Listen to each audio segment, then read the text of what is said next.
Good morning students. Myself Dr. Harshita Rathod, assistant professor psychology. अभी तक हम विचलनशीलता की बात कर रहे हैं, विचलन की बात कर रहे हैं और पिछले लेक्चर्स में हम लोगों ने विचलनशीलता के दो माप के बारे में जान चुके हैं। पहला प्रसार या रेंज और दूसरा क्वाड्राइल डेविएशन या चतुर्थक विचलन। आज हम जो बात करेंगे विचलनशीलता के तीसरे माप की, जिसका नाम है औसत विचलन या जिसे एवरेज डेविएशन भी कहते हैं, एडी, या इसे हम माध्य विचलन या मीन डेविएशन भी बोल सकते हैं, एमडी।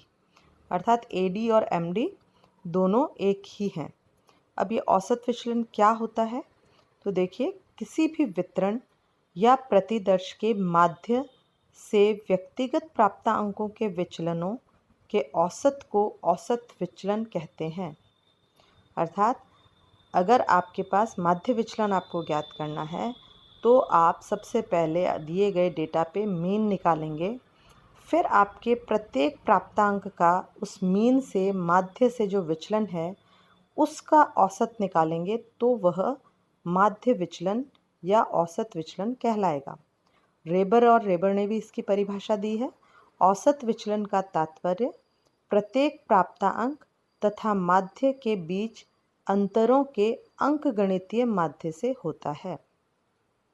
वही जो परिभाषा है उसी को इन्होंने थोड़ा सा रिफाइंड किया है और इसी को हम सूत्र के रूप में आप कैसे व्यक्त करते हैं वह बताना चाहें तो देखिए, इसकी स्टैटिस्टिकल परिभाषा किस तरीके से होगी कि किसी भी वितरण के माध्य से प्रत्येक प्राप्तांक के विचलन के योगफल को प्राप्तांकों की कुल संख्या से भाग देने पर जो भागफल आता है उसे औसत या माध्य विचलन कहते हैं। और यहाँ पे जो ध्यान रखने वाली बात रहती है वो ये कि विचलन आपने जितने भी निकाले हैं, चाहे वो पॉजिटिव आए या नेगेटिव आए, इसमें हम हमेशा चिन्हों की अपेक्षा करते हैं, उपेक्षा। अर्थात हम जो साइन है पॉजिटिव या नेगेटिव उसको ध्यान नहीं देते, बल्कि सारे ही विचलनों को जोड़ लेते हैं और फिर उसमें n का भाग दे देते हैं और उससे जो मूल्य प्राप्त होता है उसे हम औसत या माध्य विचलन कहते हैं। क्लार्क ने भी इसकी परिभाषा दी है जो आप पढ़ लीजिए। औसत विचलन का अर्थ है किसी वितरण में माध्य या माध्यिका से प्राप्तांकों के विचलनों के औसत परिणाम से है, जिसमें विचलनों के चिन्हों की उपेक्षा की जाती है, जो अभी मैंने आपको बताया। आगे हम जब इसका एक उदाहरण लेंगे उसमें यह और क्लियर हो जाएगा कि चिन्हों की उपेक्षा किस तरीके से की जाती है। अब हम इसकी कुछ विशेषताओं की बात करें औसत विचलन की, तो पहली विशेषता है औसत विचलन का संबंध माध्य से प्रत्येक प्राप्तांक के विचलन के औसत से है। औसत विचलन माध्य, माध्यिका तथा बहुलक तीनों से निकाला जा सकता है। अब देखिए, इससे पहले जब हमने चतुर्थक विचलन की बात की थी तो वहाँ आपको उसकी विशेषता में बताया था कि चतुर्थक विचलन ज्ञात करने के लिए माध्यिका जो केंद्रीय प्रवृत्ति है उसका उपयोग किया जाता है, लेकिन औसत विचलन के लिए हम माध्य, माध्यिका, बहुलक तीनों का उपयोग कर सकते हैं। हालांकि क्योंकि बहुलक जैसा कहा गया है इसकी कोई दृढ़ परिभाषा संभव नहीं है और बहुलक इतना फेमस आपका और अच्छा केंद्रीय प्रवृत्ति का स्रोत नहीं माना जाता। अतः बहुलक को छोड़कर माध्य, माध्यिका के आधार पर हम लोग औसत विचलन का परिकलन कर सकते हैं। इसकी दूसरी जो प्रमुख विशेषता है वो है माध्य से प्रत्येक प्राप्तांक के विचलन को निर्धारित कर लेने के बाद औसत निकालने के लिए सभी विचलनों को एक साथ जोड़ दिया जाता है और जोड़ते समय विचलन के चिन्हों पर विचार नहीं किया जाता। फिर से मैं आपको बता रही हूँ, अभी आप उदाहरण में देखेंगे कि किस तरीके से हम माध्य से विचलन पॉजिटिव भी आएगा और नेगेटिव भी आएगा, लेकिन हम चिन्हों को ध्यान में ना रखते हुए सभी विचलनों को जोड़ लेंगे और उन्हें जोड़कर उसमें n का भाग दे देंगे तो हम औसत विचलन ज्ञात कर पाएंगे। तो ये आप आगे एग्जाम्पल से और क्लियर समझ सकते हो। जो विशेषता है वो यही है कि यहाँ पर हम विचलन के चिन्हों को ध्यान में नहीं रखते, बिना उनके जोड़ लिया जाता है। अब आप देखिए औसत विचलन का परिकलन या इसकी कैलकुलेशन किस तरीके से होगी। सबसे पहले इसका सूत्र दिया हुआ है एक सेकेंड,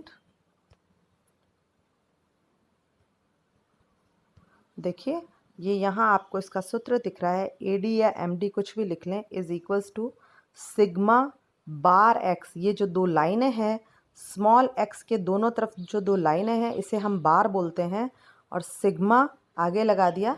सिग्मा इस जो है वो योग का निशान है, और जो ये स्मॉल एक्स है ये विचलन का निशान है।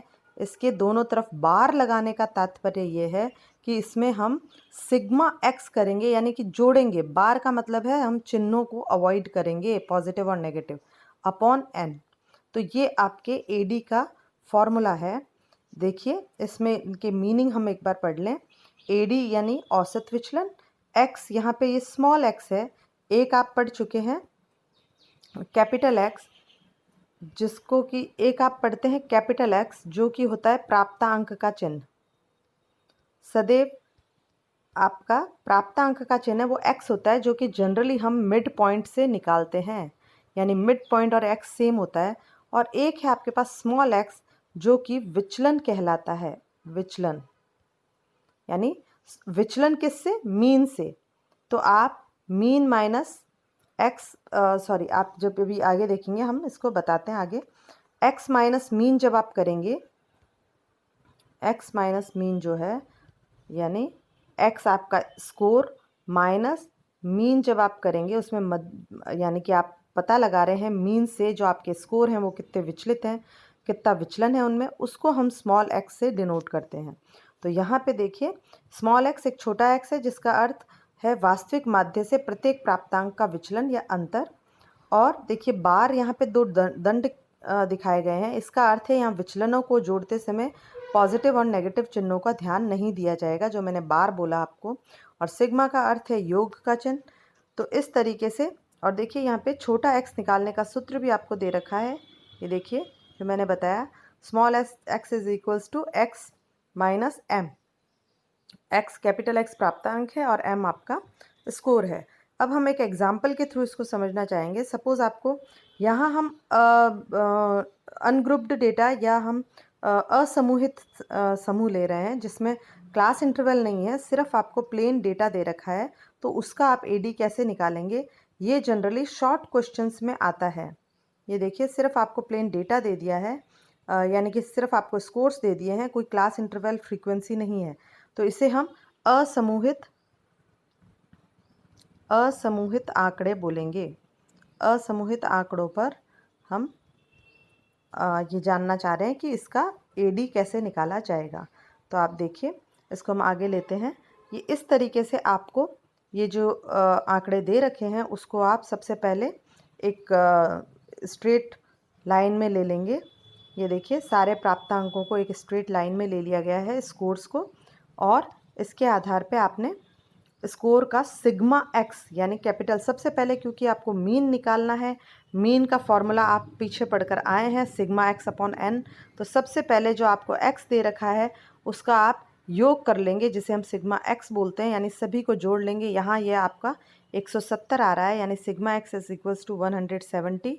और क्योंकि एन आप काउंट कर लेंगे, एक एक स्कोर कितना है, 1 2 3 4 5 6 7 8 9 एंड 10, यानी कि n आपके पास है 10।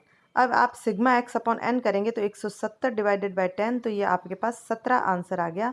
ये क्या है? आपका मीन है। और जैसा मैंने बताया आपको, मीन निकालने के बाद आपको विचलन निकालना है, यानी कि आपके ये जो स्कोर हैं इन सब में से आप मीन को माइनस कर देंगे। ये देखिए ये जो आपके स्कोर हैं इस सब में से आपका मीन कितना आ रहा है? 17, यानी सब में से आप मीन माइनस करते चले जाएंगे। ये हर अंक में से आप करेंगे, क्योंकि यहाँ मैं उंगली से लिख रही हूँ तो थोड़ा ये सही नहीं आ रहा।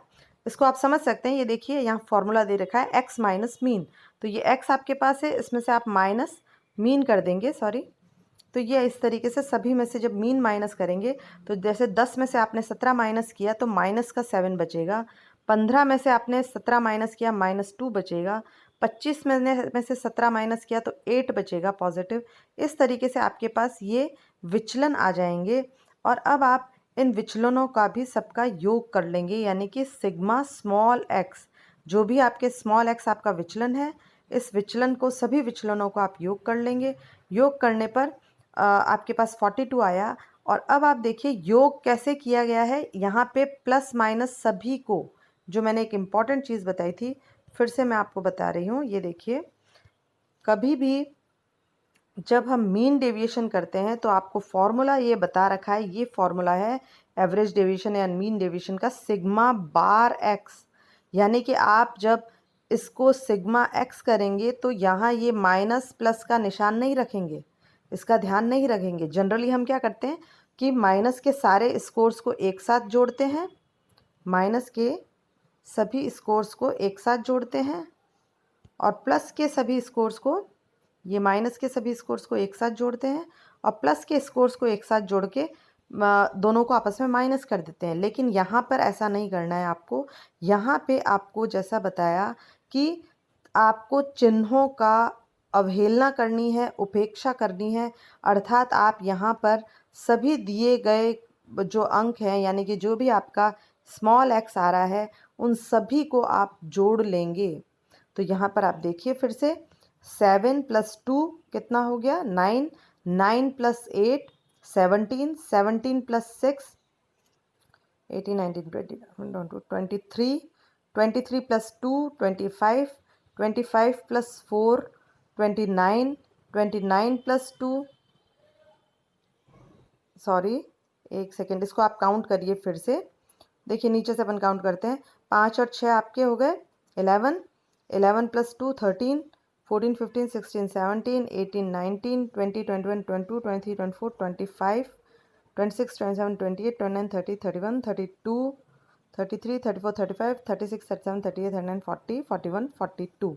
तो ये आपके पास देखिए, आप इन सबको प्लस करेंगे तो नेचुरल है आपके पास जो संख्या आएगी वो 42 आ जाएगी। और क्योंकि हमने यहाँ प्लस माइनस का ध्यान नहीं रखा है, यदि हम ध्यान रखते तो हम माइनस की संख्या में से प्लस की संख्या को, या प्लस में से माइनस को घटाते। ऐसा हम नहीं करेंगे। यहाँ पे हम बिना उनका ध्यान रखे सभी को जोड़ लेंगे। जोड़ने के बाद आप इस सूत्र में इनका मान रख देंगे। यानी कि हमारे पास जो इसका सूत्र था, AD = सिग्मा बार स्मॉल एक्स अपॉन एन। इसमें आप बार एक्स हमारे पास आया है 42, और एन आपको पता है हमारे पास 10 है। जब इसका आप डिवाइड करेंगे तो ये 4.2 आपका आंसर आ जाएगा। तो ये इम्पॉर्टेंट चीज़ है। इस तरीके से आप एक असमूहित या अनग्रुप्ड जो डेटा है उसके ऊपर मीन डेविएशन कैलकुलेट कर सकते हैं। आई थिंक आपको समझ आ गया होगा। जो इम्पॉर्टेंट चीज़ है, वापस मैं एक बार इसको समराइज़ कर दूं आपके लिए, कि सबसे पहले आपको जो भी अनग्रुप्ड डेटा में स्कोर्स दिए हैं, उन स्कोर्स को आप एक लाइन में ले लेंगे। यानी कि आप एक तरीके से उनको अरेंज कर लेंगे, और उसके बाद आप उसमें पहले मीन ज्ञात करेंगे, जिसका formula sigma x upon N है। जब मीन निकल आएगा तो आप सारे स्कोर्स में से मीन को माइनस कर देंगे, तो आपके पास विचलन निकल आएगा। इस विचलन को आप सिग्मा एक्स को बिना पॉजिटिव नेगेटिव के चिन्हों को ध्यान में रखते हुए आप सभी को प्लस कर लेंगे। और उसके बाद जो आपका सूत्र है AD का, उसमें सूत्र में मान रखते हुए आप AD ज्ञात कर लेंगे। तो इस तरीके से ये बहुत ही छोटे जो 2 या 3 नंबर के जो क्वेश्चंस हैं उनके अंदर अनग्रुप्ड डेटा का आता है। इसके बाद हम ग्रुप्ड डेटा पे मीन डेविएशन निकालना सीखेंगे, जिसकी 2 विधियां हैं, दीर्घ विधि और लघु विधि। उन दोनों के आधार पे ही हम ग्रुप्ड डेटा पे निकालना सीखेंगे, जो कि एक बड़ा क्वेश्चन आता है। इस पे हमेशा आपके छोटा क्वेश्चन ही आएगा, शॉर्ट आंसर क्वेश्चन जो आते हैं वो। तो आई थिंक अब आपको समझ आ गया होगा। Thank you so much.